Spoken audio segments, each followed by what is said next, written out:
പാകിസ്ഥാനിലെ പ്രധാന ഭീകരത്താവളങ്ങൾക്ക് മുകളിൽ ഇന്ത്യ സിന്ദൂരം വാരി വിതറിയും തൊട്ടു പിന്നാലെ ഇപ്പോൾ ബലൂചിസ്ഥാൻ ലിബറേഷൻ ആർമി പാക് സൈന്യത്തിന് മേൽ ഭസ്മാഭിഷേകം നടത്തുന്ന ദൃശ്യങ്ങളാണ് പുറത്തുവരുന്നത്.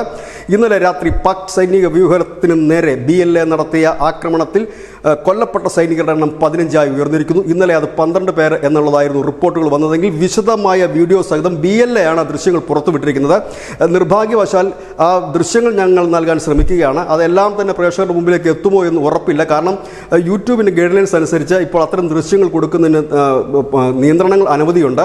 ഞങ്ങൾക്ക് ധാരാളം വിഷ്വൽസുകൾ പലപ്പോഴും ഈ അറ്റാക്കിൻ്റെകളൊക്കെ വരാറുണ്ട്. പക്ഷേ അതിപ്പോൾ നൽകാൻ കഴിയാത്ത ഒരു സാഹചര്യമുണ്ട്. എന്തിനേറെ പറയുന്നു, സിന്ദൂർ എന്നൊരു കമൻറ്റ് പോലും നൽകാത്ത ഒരു സാഹചര്യം. കമൻറ്റ് വന്നു കഴിഞ്ഞാൽ അത് യൂട്യൂബ് ഫിൽറ്റർ ചെയ്യുന്നുണ്ട്, അത് നീക്കം ചെയ്യുന്നുണ്ട്. ഏതായാലും ഈ വാർത്തയിൽ വിശദമായി തന്നെ കാണിക്കുന്നുണ്ട്.